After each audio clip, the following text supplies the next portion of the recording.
یہ جو میری اور آپ کی زندگی کے اندر عبادتوں کے اندر خلل ہے، اس کا نتیجہ یہ ہے کہ آج خواہشات کے فتنے، شہوات کے فتنے، شبہات کے فتنے، ان فطروں نے ہم پہ دھاوا بولا ہوا ہے، اور آج ہم فطروں کے سامنے بالکل یوں سمجھے ننگ دھڑک کھڑے ہوئے، وہ آ کے ہمیں زخمی کر کر کے جاتے ہیں۔ اللہ کے بندو، اللہ تعالیٰ کے سامنے فرائض ہی نہیں، سنتوں کا بھی اہتمام کرو کہ اللہ ہمیں اپنا محبوب بنا لے، اور اپنا محبوب بنانے کے بعد اللہ یہ ساری نوازشیں عطا فرمائے۔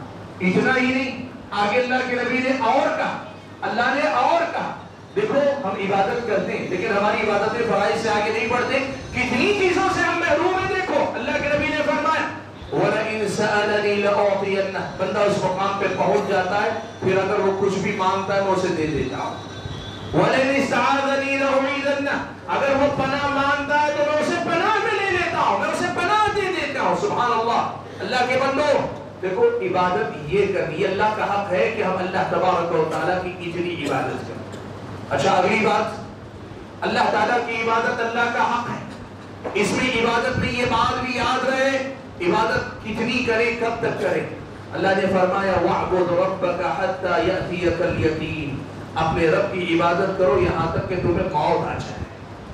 یعنی ہماری اور آپ کی عبادت اور اللہ سے تعلق کی کیفیت ایسی رہنی چاہیے کہ یہ سفر چلتا رہے چلتا رہے چلتا رہے چلتا رہے، سفر ختم نہ ہو، موت آ جائے۔ یعنی ہمیں نہ ہو کہ ہم سمجھے ہم اپنی منزل پہ پہنچ گئے، موت بھی ہمارے اس سفر کا خاتمہ کرے۔ ہمیں کبھی تھکنا نہیں ہے، ہمیں کبھی رکنا نہیں ہے، ہمیں کبھی یہ محسوس نہیں کرنا چاہیے کہ ہم نے بہت کچھ کر لیا۔ نہیں، وَاعْبُدْ رَبَّكَ حَتَّى يَأْتِيَكَ الْيَقِينُ، ہر مقام پہ ہر وقت اللہ کی عبادت میں لگے رہیں۔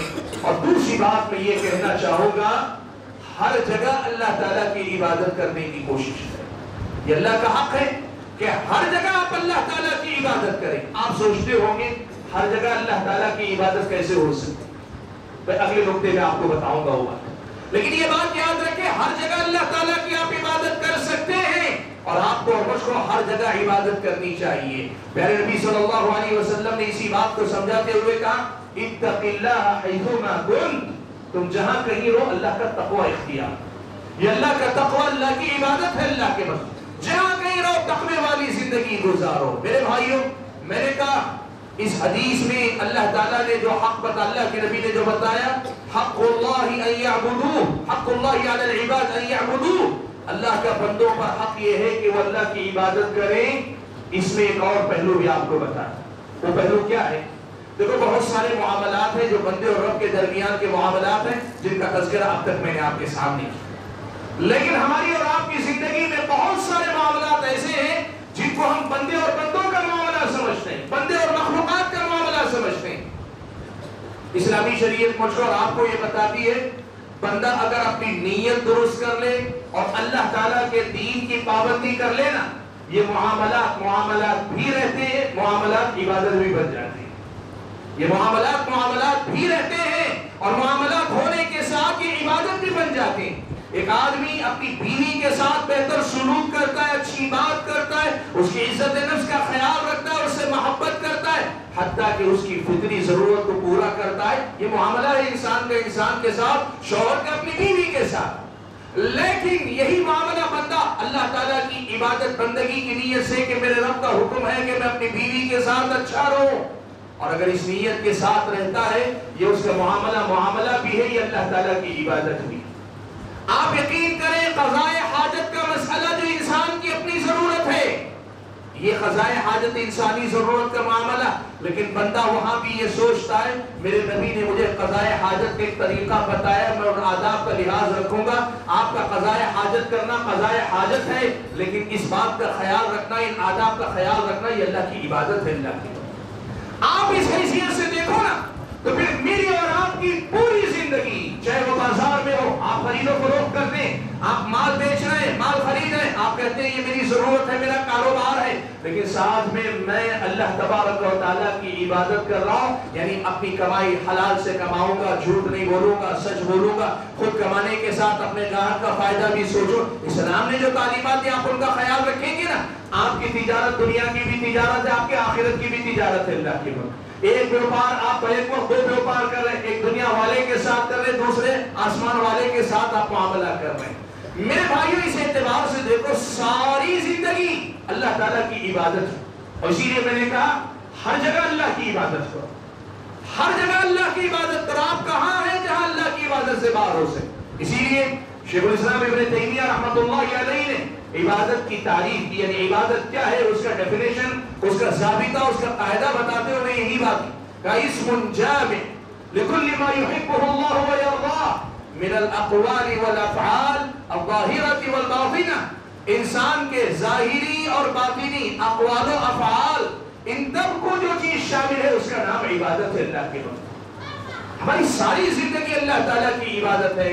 معلوم یہ ہوا کہ ہم اللہ تعالیٰ کی عبادت کے نام پہ صرف ایک پہلو پہ بات کرتے ہیں، وہ کون سا پہلو ہے؟ شرک نہیں ہونا چاہیے، عبادتیں غیر اللہ کی نہیں ہونی چاہیے، جبکہ اس حدیث میں اور یہی بات قرآن کی اس آیت میں بھی اللہ نے کہی وَاعْبُدُوا اللَّهَ، اللہ کی عبادت کرو، وَلَا تُشْرِكُوا بِهِ شَيْئًا، اور اللہ کے ساتھ کسی کو شریک نہ کرو۔ پہلا حصہ اصل یہ کہ اللہ کی عبادت کرو، بھرپور کرو، خوب کرو، بار بار کرو، ہر طرح کی عبادت کرو، پوری زندگی کرو، سب جگہ کرو، ہر وقت میں کرو۔ یہ عبادت اصل میں ہماری زندگی میں ابھی جگہ نہیں بنا سکی اللہ کی، اسی لیے یاد رکھنا توحید بھی اپنے کمال پہ اس وقت پہنچتی ہے جب بندہ عبادتوں کو بھی اپنے ساتھ لے کر چلتا ہے، عبادتوں کو برائے نام دو چار عبادتیں منتخب کر لے، صرف فرائض پہ رک جائے اور یہ ساری عبادت کے میدانوں کو بھول جائے، اس آدمی کی توحید اپنے کمال کو نہیں پہنچتی، ابھی اس کے اندر عملاً اللہ کی عبادت کے ناحیے سے کمی ہے، کمزوری ہے۔ یہ بات بندے کو یاد رکھنی چاہیے۔ بھائیو حدیث میں اللہ کے نبی نے جو بات کہی اَن یعبدوا وَلَا يُشْرِكُوا بِهِ شَيْئًا، اللہ کے ساتھ کسی کو شریک نہ ٹھہرانا۔ دوسری بات جو ہے اللہ تعالیٰ کے حق کے سلسلے میں کہی وہ یہ کہ اللہ کی عبادت میں کسی کو شریک نہ کریں۔ بھائیو میں اس پہلو پہ زیادہ نہیں بولوں گا، وجہ یہ ہے کہ اس پہلو پہ ہماری بات ہوتی رہتی، ہم توحید پر بات کرتے ہیں، لیکن صرف موضوع کو مکمل کرنے کے لیے دو باتیں صرف رکھ دیتے ہیں۔ اللہ تبارک و تعالیٰ کی عبادت میں شریک نہ ٹھہراؤ، کسی کو شرک نہ کرو، یہ دو درجوں میں ہو سکتا ہے۔ پہلا درجہ یہ کہ اس بندے میں اللہ ہی کی عبادت کرے لیکن اللہ کے ساتھ مخلص نہ رہے، اللہ ہی کی عبادت کر رہا ہے لیکن اس میں اخلاص باقی نہیں، نماز اللہ ہی کے لیے پڑھ رہا ہے لیکن اس میں پھر ریاکاری داخل کر رہا ہے، غیر اللہ کی عبادت کے لیے غیر اللہ کے سامنے نہیں جا رہا ہے، اللہ کے لیے کر رہا ہے لیکن اس میں مخلص نہیں ہے بندہ۔ اسلامی شریعت کی نظر میں یہ شرک اصغر ہے، یہ شرک اصغر ہے کہ بندہ اللہ کی لیے عبادت کرے لیکن خالص نہ رکھے اس کو، اس میں دوسری چیزیں داخل کر لے، شہرت، ناموری، دنیا داری، دنیاوی مقاصد، یہ ساری چیزیں داخل کر لے۔ اسلام آپ کو بتاتا ہے عبادت اللہ کے لیے خالص ہونی چاہیے، عبادت اللہ تعالیٰ کے لیے خالص ہونی چاہیے۔ اور خالص کیسے ہوتی ہے عبادت؟ قرآن مجید کی ایک آیت میں اللہ نے خلوص کی بڑی پیاری مثال دی اللہ کے بندے، اس مثال سے ہم اپنی عبادتوں کو خالص کرنے کا سلیقہ سیکھ سکتے ہیں۔ اللہ نے فرمایا وَإِنَّ لَكُمْ فِي الْأَنْعَامِ لَعِبْرَةً نُسْقِيكُم مِّمَّا فِي بُطُونِهِ مِن بَيْنِ فَرْثٍ وَدَمٍ لَبَنًا خَالِصًا، اللہ نے کہا چوپایوں میں بھی تمہارے لیے بڑا عبرت کا سامان۔ عبرت کیا ہے؟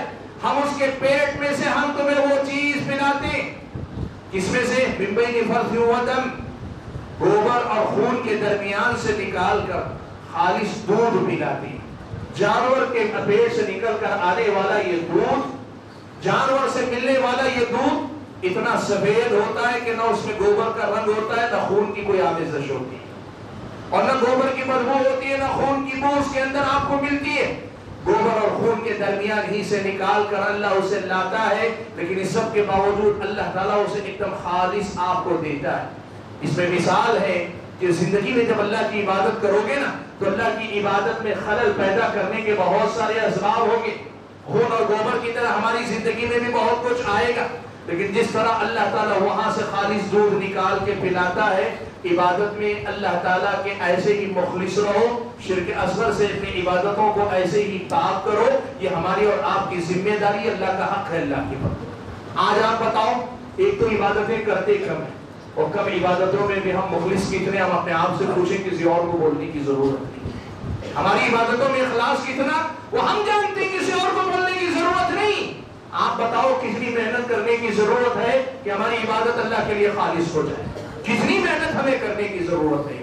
اور دوسرا درجہ یہ ہے کہ عبادت میں ہم شرک اکبر سے بچیں، یعنی کسی بھی عبادت کو جو اللہ کا حق ہے غیر اللہ کے لیے انجام دینے سے بچیں، غیر اللہ سے مانگنا، غیر اللہ ہی سے امیدیں وابستہ کرنا، غیر اللہ سے ویسے ڈرنا جیسے اللہ تعالیٰ سے ڈرتے ہیں، غیر اللہ سے ویسی محبت کرنا جیسے اللہ سے محبت کرتے ہیں، یہ سب شرک کے وہ مظاہر ہیں جو اللہ تبارک و تعالیٰ کے سامنے بغاوت ہے۔ اور میرے بھائیوں، دنیا کے اندر اس سے زیادہ بڑا گناہ کوئی نہیں، اور دنیا کے اندر اس سے بڑا ظلم کوئی نہیں بھائی۔ کیوں؟ دیکھو سب کچھ کرتا اللہ تعالیٰ ہے، اور ہمارا اور آپ کا معاملہ جو بھی انسان اس شرک میں مبتلا ہوتا ہے، شرک اکبر میں، اس کا معاملہ یہ ہے سارا معاملہ اللہ تعالیٰ ہی کرتا ہے۔ یہ بندہ اتنا جو ہے ظالم ہے کہ اسی کی ایک حقیر سے مخلوق کو لے جا کر اللہ کے برابر ٹھہراتا ہے۔ اب اس سے بڑی بغاوت کیا ہوگی؟ اس سے بڑی بغاوت کیا ہوگی کہ جو سب کچھ کرتا ہے اس رب کے ساتھ اسی کی مخلوقات میں سے ایک مخلوق کو لے جا کر اس کے برابر کا ٹھہرا دیتا ہے۔ اس سے بڑی بغاوت کیا ہوگی؟ پیارے نبی صلی اللہ علیہ وسلم نے بیان فرمایا، آپ صلی اللہ علیہ وسلم نے یہ کہا، صحیح مسلم کی روایت ہے، فرمایا آپ نے کہ ما احد اصبر علی الاذى يسمعه من اللہ، کوئی بھی جو تکلیف دہ بات سن کر صبر کرتا ہے نا، تکلیف دہ بات کو سن کر صبر کرنے والوں میں اللہ سے زیادہ صبر کرنے والا کوئی نہیں، اللہ سے زیادہ صبر کرنے والا کوئی نہیں۔ جو کسی بھی ناپسندیدہ بات کو سن کر صبر کرتا ہے نا، اللہ سے زیادہ صبر کرنے والا کوئی نہیں۔ کیوں؟ اللہ کے نبی نے آگے بیان فرمایا، کہا یجعلون لہ ندا، اللہ کے ساتھ شریک ٹھہراتے ہیں اور اس کے لیے اولاد ہونے کے دعوے دار کہ اللہ کے بھی بیٹے ہیں، اس کے باوجود اللہ تعالیٰ ان کو معاف کرتا ہے اور ان کو رزق عطا کرتا ہے۔ اللہ سے زیادہ صبر کرنے والا کوئی نہیں کہ اللہ تبارک و تعالیٰ انسانوں کی اتنی بغاوتوں کے باوجود بھی ان کو کھلاتا ہے، پلاتا ہے، نوازتا ہے۔ اللہ کے بندو، اسی لیے اس گناہ کو سب سے بڑا گناہ قرار دیا، ان الشرک لظلم عظیم، شرک بہت بڑا ظلم ہے، شرک بہت بڑا گناہ ہے۔ اور اللہ نے فرمایا ان اللہ لا یغفر ان یشرک بہ، اللہ تعالیٰ اس بات کو معاف نہیں کرتا کہ اس کے ساتھ شرک کیا جائے۔ اسی لیے یاد رکھو بھائیو، یہ اللہ کا حق ہے کہ اللہ تعالیٰ کی توحید کی حفاظت کرو، صرف اسی کی عبادت کرو، غیر اللہ کو، چاہے وہ کوئی بھی ہو، وہ انبیاء علیہ السلام ہو، وہ پیارے نبی صلی اللہ علیہ وسلم، وہ اولیاء کرام ہو، یا اللہ تعالیٰ کے نیک فرشتے ہو، یا دنیا کی کوئی بھی مخلوق ہو، ان میں سے سب کے مقامات اپنی جگہ پہ سب سر تسلیم، مطلب سب مسلم ہیں، لیکن ان میں سے کوئی ایسے نہیں ہے کہ اللہ تبارک و تعالیٰ کے حقوق میں سے کوئی چھوٹی سی چھوٹی بات بھی ان میں سے کسی کے لیے کی جائے۔ اتنی سی بات ہے، یہ اللہ تعالیٰ کا حق ہے۔ اللہ کے بندو، اللہ کو اس کا حق دینے کی کوشش کرو۔ جس نے تمہیں پیدا کیا، جو تمہارے سارے معاملات کرتا ہے، کیا اس کا حق ادا نہیں کر پاؤ گے؟ حاضرین گرامی، مجھے زیادہ کچھ نہیں کہنا، یہی پیغام اصل میں دینا ہے کہ اللہ تبارک و تعالیٰ نے ہم اور آپ کو اپنے حق کے طور پہ کیا کرنے کا حکم دیا۔ یہ باتیں جو میں نے آپ کے سامنے رکھی، اللہ تعالیٰ کے حق کا تعارف ہے۔ جو حدیث میں نے آپ کے سامنے پڑھی، جس سے گفتگو کا آغاز کیا، اس حدیث میں ایک اور بات ہے، اس میں اپنی بات ختم کر لوں۔ دیکھیں، یہ حدیث اللہ تعالیٰ کا حق بھی بتاتی ہے اور اللہ تبارک و تعالیٰ کے اس حق کا ثواب اور اس کا بدلہ بھی بتاتی ہے۔ اللہ تعالیٰ کا حق اگر کوئی بندہ کما حق کو ادا کر دینا، جو بندہ اللہ تعالیٰ کا حق ادا کر دے، جیسے میں نے ذکر کیا نا، یہ سارا اللہ کا حق ہے۔ کوئی بندہ اگر اس طرح اللہ تعالیٰ کا حق ادا کر دے گا نا، تو پھر اللہ تعالیٰ کی طرف سے یہ خوشخبری ہے، سن لو، اللہ یعذب من لا یشرک بہ شیئا، جو اللہ تعالیٰ کے ساتھ شرک نہ کرے، اللہ تعالیٰ اسے عذاب نہیں دے گا۔ اللہ کا حق ادا کرنے والے بن جاؤ، اللہ تعالیٰ کے فضل و کرم سے اللہ تعالیٰ آپ کو عذاب سے بچا لے گا، جہنم سے بچا لے گا، جہنم کے آگ سے بچا لے گا، اور جہنم کے طرح طرح کے عذاب سے اللہ تعالیٰ ہم اور آپ کو بچا لے گا۔ حاضرین گرامی، میں زیادہ کچھ نہیں کہنا چاہتا۔ آج کی اس مجلس میں نے جس بات کی کوشش کی وہ بس یہی کہ ہم اور آپ اللہ تعالیٰ کے بندے اور اللہ کی بندگی کرتے ہیں، اللہ کی عبادت کرتے ہیں، لیکن ہماری عبادتوں کا سفر ابھی ادھورا ہے۔ ابھی ہمیں اپنی عبادتوں کے سلسلے میں بہت کچھ کرنے کی ضرورت ہے۔ آج ہم یہ بات سیکھ رہے ہیں، ان باتوں کی اور تفصیلات ہو سکتی جو علم آپ کے سامنے رکھیں گے۔ کوشش کریں کہ ہماری زندگی میں عبادت میں ترقی ہونی چاہیے، اللہ کی عبادت میں اضافہ ہونا چاہیے، اور یہ جو باتیں آج ہم نے سنی، ان سب باتوں کو اپنی زندگی میں لانے کی ہمیں کوشش کرنی چاہیے۔ اللہ سے دعا ہے کہ اللہ تعالیٰ مجھے